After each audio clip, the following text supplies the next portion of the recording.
নমস্কাৰ। এই মুহূৰ্তত মাইটেক জিয়াৰ হাতত আহি পৰিছে কেইটিমান বিগ ব্ৰেকিং নিউজ। দেশ বিদেশৰ বিভিন্ন প্ৰান্তৰ বা বাতৰি পাবলৈ হ'লে এই চেনেলটি এতিয়াই ছাবস্ক্ৰাইব কৰক। লগতে ভিডিঅ'টিত একোটিকৈ লাইক কৰি আমাক উৎসাহিত কৰিবলৈ নিশ্চয় নাপাহৰিব। তো বন্ধু বান্ধৱীসকল, দিব বিচাৰিছোঁ এই মুহূৰ্তত দিনটোৰ প্ৰথমটো ব্ৰেকিং নিউজ। বেংকৰ গ্ৰাহকসকলৰ বাবে বেয়া খবৰ। বেংকৰ গ্ৰাহকসকলৰ বাবে এটি ভয়ংকৰ খবৰ ইতিমধ্যে আমাৰ হাতত আহি পৰিছে। যদি আপুনি বেংকৰ গ্ৰাহক তেতিয়াহ'লে এই বাতৰিটো সম্পূৰ্ণকৈ নোচোৱাকৈ যাতে স্কিপ নকৰে। জানুৱাৰীৰ 16 দিনাই থাকিব বেংক বন্ধ।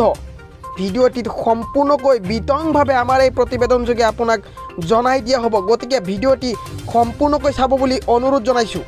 যদি আপুনি বেংকৰ গ্ৰাহক তেতিয়াহ'লে এই ভিডিঅ'টো কোনো পধ্যেই এৰি নাযাব। বন্ধুসকল, জনাব বিচাৰিছোঁ যে নতুন বছৰৰ প্ৰথমটো মাহত আপোনাৰ বেংকৰ লগত জড়িত কাম কাজৰ কিবা পৰিকল্পনা আছে নেকি? যদি তেনে কিবা পৰিকল্পনা আছে তেন্তে মনত ৰাখিব লাগিব কেইটামান গুৰুত্বপূৰ্ণ কথা। নতুন বছৰৰ প্ৰথমটো মাহত মুঠ 16 দিনৰ বাবে বন্ধ থাকিব বেংক সেৱা।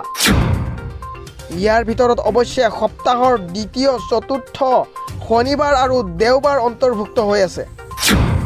জানুৱাৰীত মাহত মুঠ 7টা সাপ্তাহিক বন্ধৰ উপৰিও আন বহুকেইটা দিনত বেংক সেৱা বন্ধ থাকিব।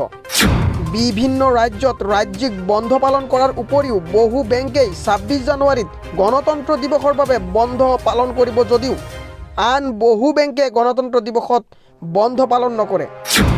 ভাৰতীয় ৰিজাৰ্ভ বেংকে ঘোষণা কৰা বন্ধৰ তালিকা অনুসৰি আগৰতলা, ভূপাল, ভুৱনেশ্বৰ, চণ্ডীগড়, গুৱাহাটী, কোচি আৰু শ্ৰীনগৰৰ বেংকসমূহে গণতন্ত্ৰ দিৱসত বন্ধ পালন নকৰে।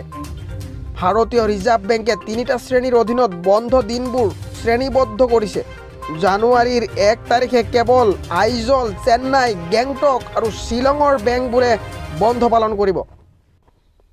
আনহাতে 2, 9, 23 আৰু 30 জানুৱাৰী দেওবাৰ উপলক্ষে সাপ্তাহিক বন্ধ আৰু 8 জানুৱাৰী দ্বিতীয় শনিবাৰ আৰু 22 জানুৱাৰী চতুৰ্থ শনিবাৰ উপলক্ষে বেংকসমূহ সকলো ৰাজ্যতে বন্ধ থাকিব।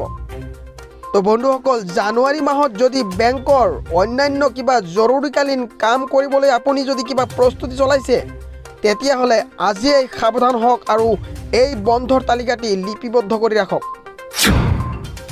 পুনৰ উদঙাই দিলে অসম চৰকাৰৰ বিদেশী ন্যায়াধিকৰণৰ ফোপোলা স্বৰূপ। ঘোচ নিদিয়াৰ বাবেই বিদেশী সজালে ভাৰতীয় নাগৰিকক সীমান্ত আৰক্ষীয়ে।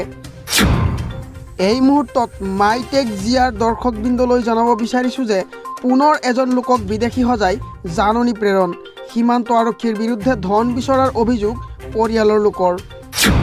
উল্লেখ্য যে বৰপেটা জিলাৰ হাউলি সীমান্ত আৰক্ষীয়ে পুনৰ এজন ব্যক্তিক বিদেশী সজোৱাক লৈ প্ৰতিক্ৰিয়াৰ সৃষ্টি হৈছে।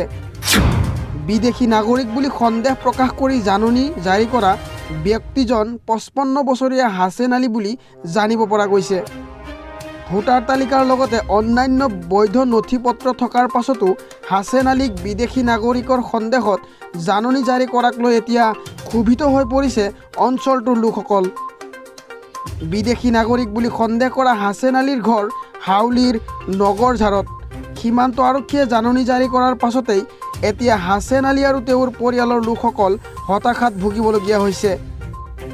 ইপিনে সীমান্ত আৰক্ষীয়ে হাছেন আলীৰ ঘৰলৈ গৈ উৎকোচ বিচৰাৰো অভিযোগ উত্থাপন কৰিছে হাছেন আলীৰ পৰিয়ালৰ লোকে।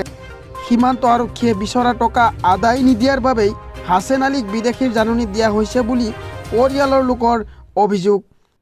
অঞ্চলটোৰ স্থানীয় নাগৰিকসকলে হাছেন আলীৰ বিৰুদ্ধে বিদেশী নাগৰিকৰ জাননী শীঘ্ৰেই প্ৰত্যাহাৰ কৰাৰ বাবেও বিভাগীয় কৰ্তৃপক্ষক দাবী জনাইছে।